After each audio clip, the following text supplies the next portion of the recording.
இப்போ ஒரு 15 லட்சம் சதுர கிலோமீட்டர் பரப்பளவுன்னு வச்சுக்கோங்க.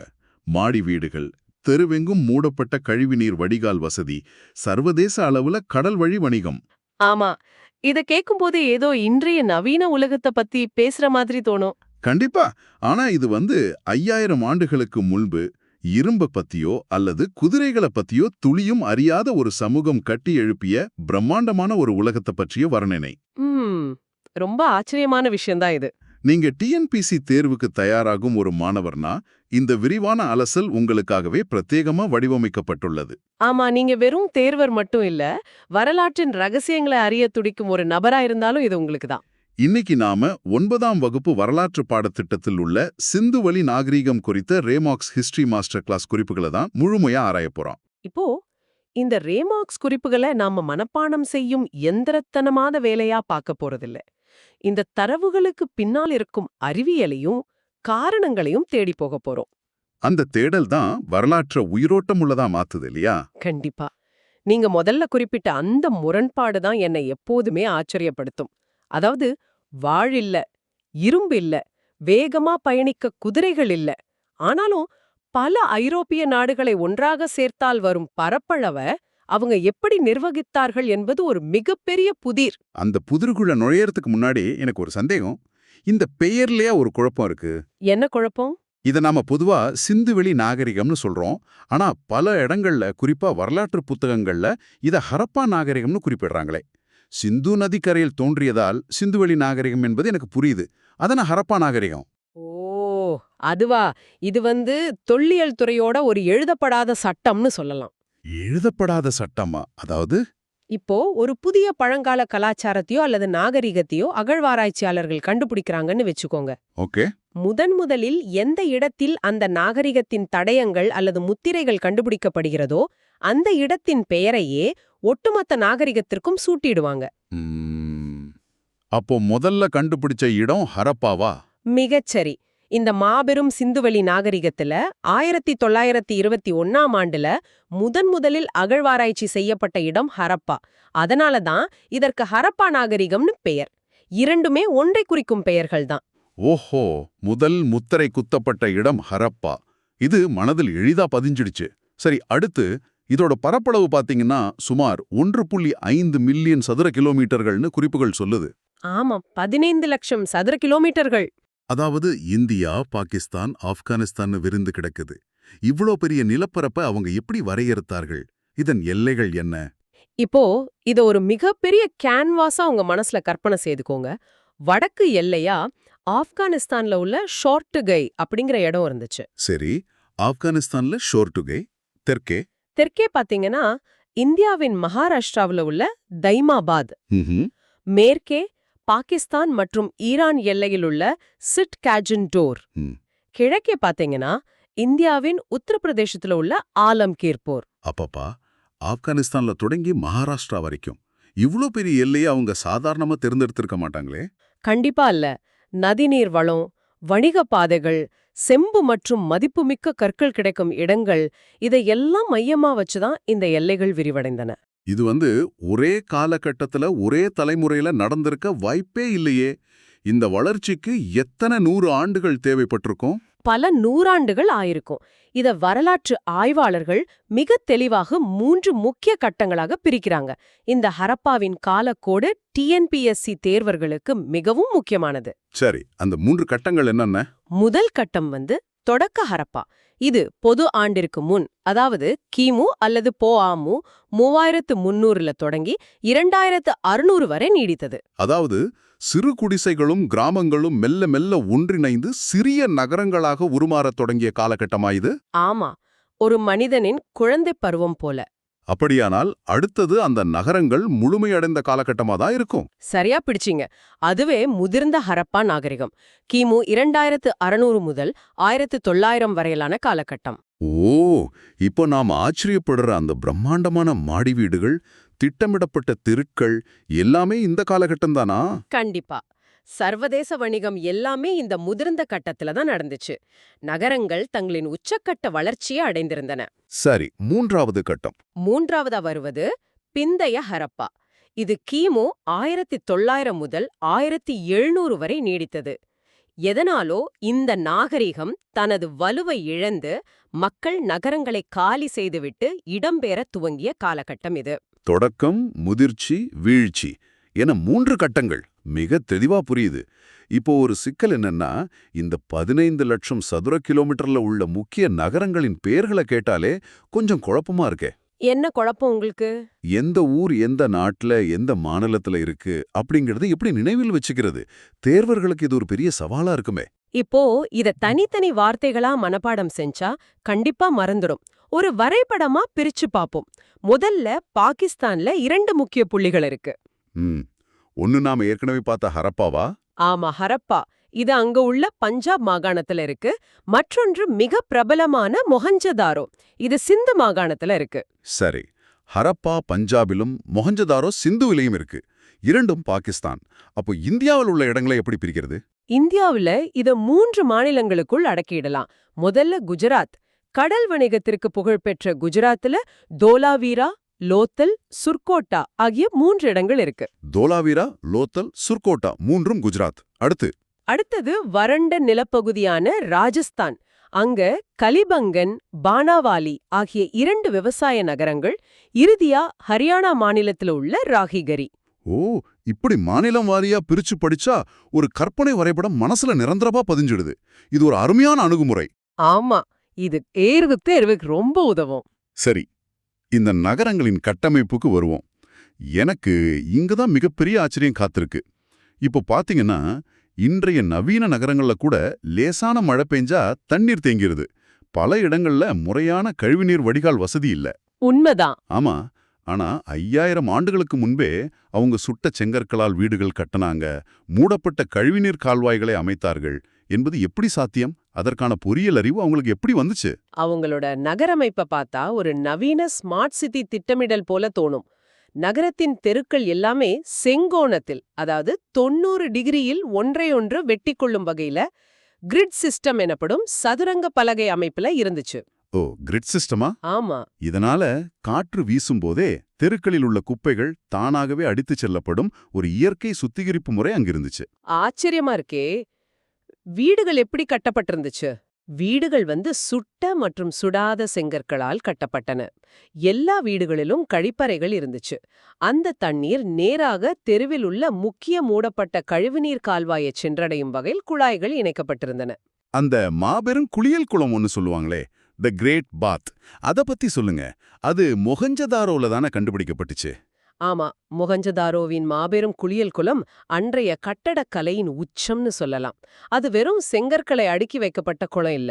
வேற எப்படி அமைச்சிருந்தாங்க? அந்த செங்கற்களின் இடுக்குகளில் தண்ணீர் கசியாமல் இருப்பதற்காக இயற்கை தார், அதாவது பிட்டுமின் கொண்டு பூசியிருந்தாங்க. நவீன காலத்துல நாம நீச்சல் குளங்கள்ல பயன்படுத்தும் வாட்டர் ப்ரூஃபிங் தொழில்நுட்பம் இது. ஒரு நிமிஷம், 5000 வருஷத்துக்கு முன்னாடியே வாட்டர் ப்ரூஃபிங் பண்ணிருக்காங்களா? ஆமா, அது மட்டும் இல்லாம குளத்தை சுற்றி பல அறைகள் இருந்துச்சு. பயன்படுத்தப்பட்ட அழுக்கு நீரை வெளியேற்றவும் புதிய நீரை உள்ளே கொண்டு வரவும் தனித்தனி வழிகள் இருந்துச்சு. இது ஏதோ ஒரு பொதுவான குளியலறை என்பதை தாண்டி மதச்சடங்குகளுக்கான அல்லது தூய்மைச் சடங்குகளுக்கான இடமாக இருந்திருக்கலாம்னு ஆய்வாளர்கள் கருதுறாங்க. ஆச்சரியத்தின் உச்சம். நீர் மேலாண்மையில இவ்வளவு அக்கறை செலுத்தியவர்கள் உணவுக்காக என்ன செஞ்சாங்க? இவ்வளோ பெரிய நகரங்களுக்கு உணவளிக்க என்னென்ன பயிரிட்டாங்க? ஏதேனும் பிரத்யேக விவசாய முறைகள் இருந்ததா? விவசாயத்துல அவங்க மிகப்பெரிய புரட்சியே செய்திருந்தாங்க. அவங்க வெறும் ஒற்றை பயிரா மட்டும் நம்பி இருக்கல, கோதுமை, பார்லி மற்றும் பலவிதமான திணை வகைகளை விளைவித்தார்கள். இங்க நாம கவனிக்க வேண்டிய மிக முக்கியமான தொழில்நுட்பம் ஒன்று இருக்கு. அது என்ன தொழில்நுட்பம்? அதுதான் இரட்டை சாகுபடி முறை. இரட்டை சாகுபடி முறைனா ஒரே நிலத்துல 2 பயிர்களை விளைவிப்பதா? அது எப்படி சாத்தியம்? நிலத்தின் சத்து குறைந்து விடாதா? அதுதான் அவங்களோட அறிவாற்றல். ஒரே பருவத்துல ஒரே நிலத்துல 2 வகையான பயிர்களை வளர்ப்பாங்க. ஆனா 2க்கும் வெவ்வேறு வகையான தாதுக்கள் தேவைப்படும்படி பயிர்களை தேர்ந்தெடுப்பாங்க. ஓஹோ. ஒன்னு நிலத்தின் மேல் மட்டத்துல வளரும், மற்றொன்று ஆழமாக வேர்விடும். இதன் மூலம் நிலத்தின் வளமும் குறையாது, விளைச்சலும் இரட்டிப்பாகும். இந்த தானியங்களை சேமித்து வைக்க பிரம்மாண்டமான தானிய களஞ்சியங்களையும் அவங்க கட்டியிருந்தாங்க. ரொம்ப புத்திசாலித்தனமா இருக்கு. அப்படியானால் நிலத்தை உழுவதற்கும் விவசாயத்திற்கும் விலங்குகளை பயன்படுத்தி இருப்பாங்களே, என்னென்ன விலங்குகளை அவங்க வளர்த்தாங்க? ஆடு, மாடு, செம்மறியாடுகள், வெள்ளாடுகள் என பல விலங்குகளை பழக்கப்படுத்தியிருந்தாங்க. யானைகள் பற்றியும் அவங்களுக்கு தெரிஞ்சிருந்தது. ம், ஹரப்பாவுல ஒரு பெரிய திமிலுடன் கூடிய மாட்டு இனம் இருந்துச்சு. அத ஜெபு அப்படின்னு அழைத்தார்கள். ஹரப்பா முத்திரைகள்ல இந்த ஜெபு காளையின் உருவம் மிக கம்பீரமாக பொறிக்கப்பட்டிருக்கும். காளைகள், யானைகள். சரி, இப்போ எனக்கு ஒரு சந்தேகம். இவ்வளவு பெரிய நிலப்பரப்பு சர்வதேச அளவுல வணிகம் செய்திருக்கிறாங்கன்னு சொல்றோம். பொருட்களை ஓரிடத்திலிருந்து இன்னொரு இடத்திற்கு கொண்டு செல்ல நிச்சயமாக குதிரைகளை பயன்படுத்தி இருப்பாங்களா? பல வரலாற்று படங்கள்ல குதிரை வண்டிகளை பார்க்கறோமே. இங்கேதான் நீங்க நான் மற்றும் தேர்வு குறிப்புகளை படிக்கும் ஒவ்வொருவரும் கவனிக்க வேண்டிய மிக முக்கியமான முரண்பாடான உண்மை ஒளிஞ்சிருக்கு. ஹரப்பா மக்கள் குதிரைகளை பயன்படுத்தவில்லை. ஒரு நிமிஷம், குதிரைகளே இல்லாத ஒரு சமூகமா? ஆமா, சொல்லப்போனா குதிரை என்ற ஒரு விலங்கு இருப்பதையே அவங்க அறிந்திருக்கவில்லை. சக்கரங்கள் கொண்ட வண்டிகளை இழுக்கவோ விரைவாக செய்தி அனுப்பவோ குதிரைகள் இல்லாமல் சர்வதேச வணிகம் எப்படி சாத்தியமாச்சு? யாரிடம் அவங்க வணிகம் செய்தாங்க? குதிரைகள் இல்லை என்றாலும் காளைகள் பூட்டப்பட்ட வண்டிகளும் அதைவிட முக்கியமாக மிகப்பெரிய கப்பல்களும் அவங்க கிட்ட இருந்துச்சு. கடல் வழியாக அவங்களோட வணிகம் அபாரமா வளர்ந்திருந்தது. ஓ, கடல் வழி வணிகமா? எந்தெந்த நாடுகள் கூட? ஓமன், பஹ்ரைன், ஈராக், ஈரான், அதாவது அன்றைய மெசபடோமியா பகுதிகள்ல ஹரப்பா மக்களின் முத்திரைகள் ஏராளமாக கிடைத்துள்ளன. இதுல மிகவும் சுவாரஸ்யமான சான்று என்னவென்றால் மெசபடோமியாவின் கியூனிஃபார்ம் கல்வெட்டுகளை கூறலாம். கியூனிஃபார்ம் அப்படின்னா என்ன? அது ஏதேனும் ஒரு மொழியா? கியூனிஃபார்ம் என்பது மெசபடோமியார்கள் பயன்படுத்திய ஒரு ஆப்பு வடிவ எழுத்துமுறை. களிமண் பலகைகளில் ஆணியைக் கொண்டு குத்தி குத்தி எழுதப்பட்ட உலகின் பழமையான எழுத்துமுறைகளில் அதுவும் ஒன்று. சரி, அதுல என்ன எழுதியிருக்கு? அந்த ஆவணங்கள்ல மெலுஹாஹா என்ற ஒரு வார்த்தை மீண்டும் மீண்டும் வருது. மெலுஹாஹாவிலிருந்து கப்பல்கள் வந்தன, பொருட்கள் வந்தன என்று அதுல எழுதியிருக்காங்க. அந்த மெலுஹாஹா என்பது நம்முடைய சிந்துவெளி பகுதியைத்தான் குறிக்கிறது என்பதை வரலாற்று ஆய்வாளர்கள் சந்தேகத்திற்கிடமின்றி நிரூபித்துள்ளார்கள். சிந்துவெளி தமிழுக்கு மெழுகான்னு பேரா? செம தகவல் இது. சரி, ஒரு சர்வதேச வணிகம் நடக்குதுன்னு வச்சுப்போம். ஓமன்ல இருக்க ஒரு நபரும் குஜராத்தில் இருக்க ஒரு ஹரப்பா வணிகரும் ஒரு பொருளை எப்படி எடை போட்டு மாட்டுவாங்க? அதற்கென்று ஒரு பொதுவான அளவுகோல் வேண்டுமே. மிகச் சரியான கேள்வி. வணிக பரிமாற்றங்கள்ல இரு தரப்புக்கும் நம்பிக்கை வர வேண்டும்னா எடைகள் சீராயிருக்கணும். இதற்காக அவங்க ஈரடிமான எண்முறை அடிப்படையிலான எடைகளை பயன்படுத்தினாங்க. 1, 2, 4, 8, 16, 32ன்னு இந்த விகிதத்துல தான் அவங்களோட எடைக்கற்கள் இருந்தன. 1, 2, 4, 8, 16. இது கம்ப்யூட்டர்கள்ல பயன்படுத்தப்படும் பைனரி மொழி இல்லையா? 5000 ஆண்டுகளுக்கு முன்பு இதை ஒரு தராசுல எப்படி பயன்படுத்தினாங்க? இத மிக எளிதா புரிந்து கொள்ளலாம். தராசின் ஒரு தட்டுல ஒரு எடைய வைக்கிறீங்க. அதை இரட்டிப்பாக்க வேண்டும்னா அதே எடைய இன்னொரு தட்டுல வைக்கலாம். சரிபாதியாக குறைக்க வேண்டும்னா இருக்கிற எடைய 2ஆக பிரிக்கலாம். கரெக்ட். இப்படி எடைகளை தொடர்ந்து பாதியாக குறைப்பதற்கும் இருமடங்காக்குவதற்கும் இந்த பைனரி முறை மிக துல்லியமாக உதவும். இதற்காக கனசதுர வடிவிலான சர்ட் எடைகள் மற்றும் செம்பால் செய்யப்பட்ட தராசுகளை அவங்க பயன்படுத்தினாங்க. அப்பப்பா, வணிகத்திலும் அளவீடுகளிலும் இவங்க காட்டிய துல்லியம் பிரமிக்க வைக்குது. அடிப்படை தேவைகளான உணவு, வீடு, வணிகமெல்லாம் முன்கூட்டியே திட்டமிடப்பட்டு சிறப்பாக நடந்திருக்கு. இதையெல்லாம் தாண்டி கலை மற்றும் தொழில்நுட்பத்தில் இவர்களின் நிலை என்ன? மட்பாண்டங்கள் எல்லாம் பயன்படுத்தினார்களா? கண்டிப்பா அவங்களோட மட்பாண்ட கலை மிக உயர்ந்த தரத்துல இருந்துச்சு. ஆழமான சிவப்பு வண்ணம் பூசப்பட்டு அதன் மீது கருப்பு நிற ஓவியங்கள் தீட்டப்பட்ட மட்பாண்டங்களை அவங்க உருவாக்குனாங்க. ஓவியங்கள்னா எந்த மாதிரி வரைஞ்சிருப்பாங்க? அந்த ஓவியங்கள்ல அரசமர இலை, மீன் செதில், ஒன்றை ஒன்று வெட்டும் வட்டங்கள், குறுக்கும் நெடுக்குமான கோடுகள் என பல கணித வடிவியல் வடிவங்களை மிக நேர்த்தியா வரைஞ்சிருந்தாங்க. சரி, விவசாயம் செய்ய, வீடுகளை கட்ட என்ன வகையான கருவிகளை பயன்படுத்தினாங்க? முதன்மையா கல்கருவிகள் தான். பாகிஸ்தானின் ரோஹரி பகுதியிலிருந்து பெறப்பட்ட சிலிக்கா கல்லாலான ரோஹரி சர்ட் எனப்படும் கற்களை கூர்மையான ஆயுதங்களா பயன்படுத்தினாங்க. சிலிக்கா கற்களா? அது உடையக்கூடியது இல்லையா? ஆமா, சிலிக்கா கற்கள் எளிதில் உடையக்கூடியவைதான். ஆனா உடைந்தால் மிக கூர்மையான விளிம்புகளை தரும். அதனால கத்தி போல அறுக்க அதை தேர்ந்தெடுத்தாங்க. அது தவிர செம்பின் பயன்பாடும் அவங்களுக்கு நன்றாக தெரிந்திருந்தது. செம்புல கருவிகள், ஊசிகள், முகம் பார்க்கும் கண்ணாடி ஆகியவற்றை செய்தாங்க. ஒரு நிமிஷம், கல்லும் செம்பும். சரி, கட்டிடங்களை கட்டவும் மரங்களை வெட்டவும் இரும்பு ஆயுதங்கள் தேவைப்படுமே. ஹரப்பா மக்களின் இரும்பு ஆயுதங்கள் பற்றி குறிப்புகள்ல ஏதும் இல்லையா? இது தேர்வர்கள் மனசுல கல்வெட்டு போல பதிய வேண்டிய இரண்டாவது மிகப்பெரிய குறிப்பு. ஹரப்பா மக்கள் இரும்பின் பயனை அறியவில்லை. இரும்பே தெரியாதா? ஆமா ஆமா வெண்டத காலம். அந்த காலகட்டத்துல மனித குலம் இரும்ப கண்டுபிடிக்கவே இல்லை. இது எனக்கு பெரிய ஆச்சரியத்தை தருது. இரும்பை பற்றி அவர்களுக்கு தெரியாது, ஆனால் செம்பு மற்றும் வெண்கலத்தில் சிலைகளை வடித்திருக்கிறார்கள். குறிப்புகள்ல லாஸ்ட் வேக்ஸ் அல்லது இளந்த மெழுகு செயல்முறை என்ற ஒரு தொழில்நுட்பம் பற்றி படித்தேன். இதை எப்படி செய்தாங்க? இது அவங்களோட உலோக தொழில்நுட்பத்தின் உச்சகட்டம். இத ஒரு செய்முறையா சொல்றேன் கேளுங்க. முதல்ல மெழுகு எடுத்து தங்களுக்கு தேவையான சிலையின் வடிவத்தை மிக நுணுக்கமாக செதுக்குவாங்க. பின்பு அந்த மெழுகு சிலையின் மீது களிமண்ணை நன்றாக பூசி வெயில்ல காய வைப்பாங்க. இப்போ அந்த களிமண் பூச்சில் ஒரு சிறிய துளையிட்டு அதை நெருப்புல சுடுவாங்க. உள்ள இருக்கும் மெழுகு உருகி அந்த துளை வழியாக முழுமையாக வெளியேறிவிடும். அதனாலதான் இதற்கு இழந்த மெழுகு என்று பெயர். ஆஹா, அப்போ இப்போ அந்த களிமண்ணுக்குள்ள சிலை வடிவத்துல ஒரு காலி இடம் இருக்கும், சரியா? சரியா சொன்னீங்க. இப்போ கொதிக்கும் உருகிய செம்பு அல்லது வெண்கலத்தை அந்த துளை வழியா உள்ள ஊற்றுவாங்க. உலோகம் குளிர்ந்து கடினமான பின் வெளியே உள்ள களிமண்ணை உடைத்து விட்டால் ஆரம்பத்துல அவங்க செய்த மெழுகு சிலையின் அச்சு அசலான உலோகச் சிலை கிடைச்சுவிடும். செம டெக்னிக் இது. ஆமா, மொஹஞ்சதாரோவில் கிடைத்த உலக புகழ்பெற்ற நடனமாடும் பெண் சிலை இந்த தொழில்நுட்பத்துல தான் வார்க்கப்பட்டது. இரும்பு கண்டுபிடிக்கப்படுவதற்கு முன்பே எவ்வளோ பெரிய தொழில்நுட்ப பாய்ச்சல் இது. சரி, இவங்க இப்படிப்பட்ட ஆடைகளை அணிந்தார்கள், தங்களை எப்படி அலங்கரித்துக் கொண்டார்கள்? பருத்தி மற்றும் பட்டு ஆடைகளை பற்றி அவங்க அறிந்திருந்தாங்க. அலங்காரத்தை பொறுத்தவரை செம்மணிக்கல் என்று சொல்லப்படும் கார்னீலியன் கற்களை மிக அதிக அளவில் பயன்படுத்தினாங்க. அது மட்டுமின்றி செம்பு, தங்கம் மற்றும் சங்கு ஆகியவற்றால் செய்யப்பட்ட அணிகலன்களை விரும்பி அணிந்தாங்க.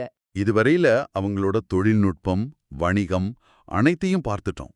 இப்போ இந்த நாகரிகத்திற்கும் தமிழர்களாகிய நமக்கும் உள்ள தொடர்பு என்ன என்ற மிக முக்கியமான பகுதிக்கு வருவோம். அதுக்கு முன்னாடி அவங்களோட மதம், மொழி எப்படி இருந்துச்சு? அவங்களோட மதம் இயற்கையை சார்ந்ததாகவே இருந்துச்சு. பெரிய கோயில்களோ பிரம்மாண்டமான வழிபாட்டு தலங்களோ அங்கு கண்டுபிடிக்கப்படல. அவங்க இயற்கையை வணங்குனாங்க. குறிப்பா அரச மரத்தை வழிபட்டாங்க. தெய்வ வழிபாடு எதுவும் இருந்ததா? சுட்ட களிமண்ணால் செய்யப்பட்ட பெண் தெய்வ வழிபாடு பரவலாக இருந்துச்சு. களிபங்கன் பகுதியில நெருப்பு குண்டங்கள் இருந்ததற்கான சான்றுகள் கிடைச்சுள்ளன. மற்றொன்று, இறந்தவர்களை எரிப்பதை விட புதைக்கும் வழக்கமே அவர்களிடம் அதிகம் இருந்துச்சு. பொழுதுபோக்கு அம்சங்கள் ஏதேனும் இருந்தனவா? நிச்சயமாக. சுடுமண்ணாலான பொம்மைகள், பம்பரங்கள், கோலி குண்டுகள், கிளிக்கிளிப்பைகளை செய்து விளையாடினாங்க. சிற்பக்கலையில நாம ஏற்கனவே பார்த்த நடனமாடும் பெண் சிலை ஒரு புறம் இருக்க, மாக்கல்லில் செய்யப்பட்ட மதகுரு அல்லது அரசன் சிலையும் அவர்களின் கலைத்திறனுக்கு சான்றாக கிடைத்துள்ளது. சரி, இப்போ அந்த முத்திரைகள் மற்றும் எழுத்துகளுக்கு வருவோம். 5000 சிறு எழுத்து தொகுதிகள் கண்டுபிடிக்கப்பட்டுள்ளன என்று குறிப்புகள் சொல்லுது. இந்த எழுத்துக்களை இதுவரை யாராவது படிச்சிருக்காங்களா? அது என்ன மொழி? இப்போ உலகெங்கிலும் உள்ள மொழியியல் ஆய்வாளர்களுக்கு இது ஒரு மிகப்பெரிய சவாலாவே இருக்கு. நுரைக்கல், செம்பு, சுடுமண் மற்றும் தந்தத்தால் செய்யப்பட்ட அந்த முத்திரைகள்ல உள்ள எழுத்துகள் இதுவரை முழுமையாக வாசிக்கப்படவில்லை. அப்படியா? ஆமா, அந்த பொறிப்புகள் மிகவும் குறுகியவை. ஒரு முத்திரையில சராசரியா 5க்கும் குறைவான குறியீடுகளைத்தான் காண முடியும். மிக முக்கியமான விஷயம், அந்த எழுத்துகள் வலப்பக்கத்திலிருந்து இடப்பக்கமாக எழுதப்பட்டுள்ளன. ஓ, வலமிருந்து இடமாக எழுதும் வழக்கம். இத வச்சு பார்க்கும்போது எனக்கு ஒரு சந்தேகம் வருது. பல ஆய்வாளர்கள் இது திராவிட மொழிகளோடு தொடர்புடையதுன்னு கூறுறாங்களே, அதற்கு ஏதேனும் வலுவான சான்றுகள் இருக்கா? பல ஆய்வுகள் இத உறுதிப்படுத்தும் திசையில தான் பயணிக்குது. ரஷ்ய அறிஞர் யூரி நோரோசாவ் ஒரு முக்கியமான கூற்றை முன்வைத்தார். சிந்துவெளி எழுத்துகள் திராவிட மொழி குடும்பம் போன்ற வார்த்தை வரிசையையும் பின்னொட்டுகளையும் பெற்றுள்ளனன்னு அவர் வாதிட்டார். அதேபோல நம்முடைய புகழ்மிக்க கல்வெட்டாய்வாளர் ஐராவத மகாதேவன் அவங்க ஹரப்பா மொழியின் மூலவேர்கள் தென்னிந்திய திராவிட மொழிகளை பெரிதும் ஒத்திருக்கின்றன என்று ஆணித்தரமாக கூறினார். தமிழகத்துல கிடைத்த சில தொல்லியல் சான்றுகளை இதை மெய்ப்பிக்கிறாங்க இல்லையா? குறிப்புகள்ல மயிலாடுதுறை மற்றும் பூம்புகார் பற்றிய தகவல்கள் இருக்கே. ஆமா, அதுதான் வடக்கையும் தெற்கையும் இணைக்கும் மிக முக்கியமான தொல்லியல் பாலம். தமிழ்நாட்டின் மயிலாடுதுறையில் கண்டுபிடிக்கப்பட்ட கற்கோடரியில் உள்ள குறியீடுகள் சிந்துவெளி குறியீடுகளை அப்படியே ஒத்திருக்கின்றன. ஓஹோ. மேலும் 2007ஆம் ஆண்டுல மேல பெரும்பள்ளம், அதாவது பூம்புகார் பகுதியில் கண்டெடுக்கப்பட்ட பானைகளில் உள்ள அம்பு குறியீடுகள் மொகஞ்சதாரோவில் கிடைத்த இலச்சிகைகளைப் போன்று இருப்பதை ஆய்வாளர்கள் உறுதி செய்திருக்காங்க. மொழியியல் மற்றும் தொல்லியல் ரீதியாக இரு நிலப்பரப்புகளுக்கும் ஒரு ஆழமான தொடர்பு இருப்பதை இது காட்டுது. இவ்வளவு பிரம்மாண்டமான கட்டமைப்பு, இவ்வளவு முற்போக்கான தொழில்நுட்பம், விரிவான வணிகம், இந்த நாகரிகம் எப்படி முடிவுக்கு வந்துச்சு? ஒரு பெரிய போர் அல்லது படையெடுப்பு நடந்ததா? இது ஒரே இரவில் அழிந்து போன ஒரு நாகரிகம் இல்ல. சுமார் கிமு 1900லேருந்து இந்த நாகரிகம் தனது முதிர்ச்சியிலிருந்து மெல்ல மெல்ல வீழ்ச்சி பெற துவங்கியது. இதற்கு வரலாற்று ஆய்வாளர்கள் பல காரணங்களை முன்வைக்கிறாங்க. என்னென்ன காரணங்கள்? தொடர்ச்சியான பருவநிலை மாற்றம் ஒரு காரணமாக இருக்கலாம். மெசபடோமியாவுடான வணிகம் வீழ்ச்சி அடைந்தது, பொருளாதாரத்தை பாதித்திருக்கலாம். சிந்து நதியின் வழிமாற்றம் வறட்சி அல்லது திடீர் வெள்ளப்பெருக்கு விவசாயத்தை அழித்திருக்கலாம். அந்நீர் படையெடுப்பும் ஒரு சிறு காரணமாக இருக்கலாம்னு சொல்லப்படுது. இதோட விளைவு என்னவாச்சு? அந்த மக்கள் எல்லாம் எங்க போனாங்க? வாழ்வாதாரம் தேடி மக்கள் தெற்கு மற்றும் கிழக்கு திசை நோக்கி இடம்பெயர்ந்தனர். நாகரிகம் முற்றிலுமாக பூமியிலிருந்து அழிந்து விடவில்லை. அவங்களோட தொழில்நுட்பம், பண்பாடு, விவசாய முறைகள் ஒரு கிராம பண்பாடாக இந்தியா முழுவதும் பரவி தொடர்ந்து நிலைத்து நின்றது. உண்மையை சொல்லப்போனால் சிந்துவெளி நாகரிகமே இன்றைய இந்திய பண்பாட்டு உருவாக்கத்துக்கான ஆணிவேர். இந்த முழு பயணமும் ஒரு நேர இயந்திரத்துல சென்று வந்தது போல இருந்துச்சு. சரி, இந்த ஆழமான உரையாடல டிஎன்பிஎஸ்சி தேர்வர்களுக்காக ஒரு மாஸ்டர் ரிவ்யூ மேட்ரிக்ஸ் மூலம் சுருக்கமாக தொகுத்து விடுவோம். கண்டிப்பா. ஹரப்பா மக்கள் அறிந்தவை அறியாதவை, இதை ஒரு மனச்சித்திரமா பார்ப்போம். இப்போ ஹரப்பாவில் வாழும் ஒரு மனிதனை கற்பனை செய்துக்கோங்க. அவன் கைகளில் செம்பு மற்றும் வெண்கலக் கருவிகள் இருக்கின்றன. ஆமா, அவன் பருத்தி மற்றும் பட்டால் நெய்யப்பட்ட ஆடைகளை அணிந்திருக்கிறான். அவன் நிலத்துல இரட்டை சாகுபடி முறையில தானியங்கள் விளைகின்றன. அவன் கழுத்துல கார்னீலியன் என்ற செம்மணிக்கல் மாலை இருக்கு. அவன் சுட்ட செங்கற்களால் ஆன வீட்டில் வசிக்கிறான். வணிகத்திற்கு ஈரடிமான எண்முறையை பயன்படுத்துகிறான். அவனது நிலத்தை உழ ஜபு என்ற பெரிய காளைகள் உதவுகின்றன. மிகச்சரி. ஆனால் அதே ஹரப்பா மனிதனுக்கு இரும்பினாலான ஆயுதங்கள் பற்றி எதுவும் தெரியாது. அவன் வாழ்க்கையில ஒருபோதும் குதிரை என்ற விலங்கை பார்த்ததே இல்லை. அவனது முத்திரைகளில் உள்ள எழுத்துகளின் முழுமையான பொருளை 5000 வருடங்கள் கழித்து நாமும் இன்னும் முழுமையாக படித்து புரிந்து கொள்ளவில்லை. சூப்பர். இந்த அறிந்தவை அறியாதவை பட்டியல் தேர்வுக்கு மட்டுமின்றி வரலாற்றை புரிந்து கொள்ளவும் ஒரு சிறந்த திறவுகோல். இந்த விவாதத்தை முடிக்க முன் உங்களுக்காக ஒரு ஆழமான கேள்வியை நான் விட்டு செல்ல விரும்புறேன். சொல்லுங்க. நாம இதுவரை பார்த்தோம் 15 லட்சம் சதுர கிலோமீட்டர் நிலப்பரப்பு, சர்வதேச வணிகம், அறிவியல் பூர்வமான நகரமைப்பு, மாடி வீடுகள், வடிகால் வசதி. ஆனால் இந்த 100 வருட அகழ்வாராய்ச்சியில் தோண்ட தோண்ட கிடைத்தது விளையாட்டு பொம்மைகளும் அளவுகோல்களும் முத்திரைகளும் தானே தவிர பெரிய ஆயுதங்களோ போர்க்கருவிகளோ கிடைக்கவே இல்லை. ஆமா, இது ஒரு சிந்திக்க வேண்டிய விஷயம். ஒரு நிமிஷம் சிந்தித்து பாருங்க.